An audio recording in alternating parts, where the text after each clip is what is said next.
ఎవరు రాశారో కానీ 2 చేతులు ఎత్తి నమస్కరిస్తున్నాను. అది చాలామంది వాట్సాప్లో వచ్చి ఉంటుంది. రాని వాళ్ళకి ఈ సందర్భం చాలా గొప్పది, నిజంగా హృదయాన్ని ద్రవింపజేసేది, సత్యం కూడాను.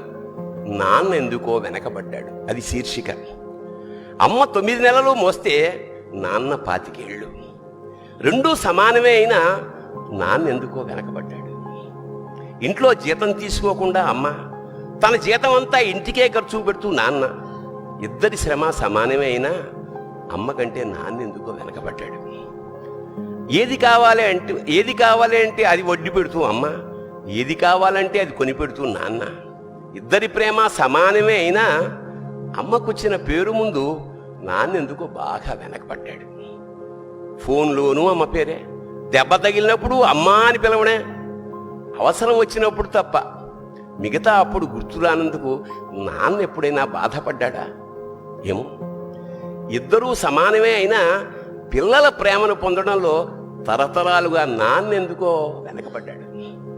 అమ్మకి మాకు బీరువా నిండా రంగురంగుల చీరలు బట్టలు, నాన్న బట్టలకు దండెం కూడా నిండదు.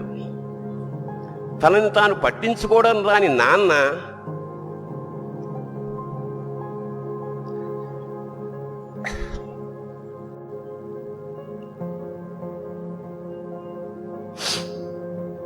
ఎందుకో మాకు కూడా పట్టనంత వెనకపడ్డాడు.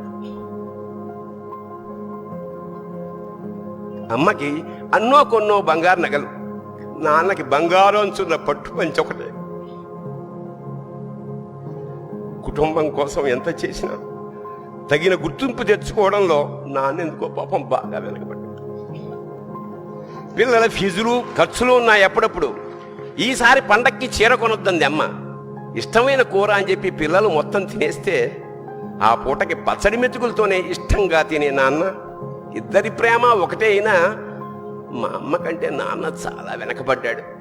వయసు మళ్ళాక అమ్మ అయితే ఇంట్లోకి పనికొస్తుంది, నాన్న ఎందుకు పనికిరాడని మేము తీర్మానం చేసుకున్నప్పుడు కూడా వెనకబడింది నాన్నే. నాన్న ఇలా వెనకబడిపోవడానికి కారణం ఆయన మా అందరికీ వెన్నెముక కావడమే. వెన్నెముక వెనక ఉండబట్టే కదా దన్నుగా నిలబడగలుగుతున్నాం.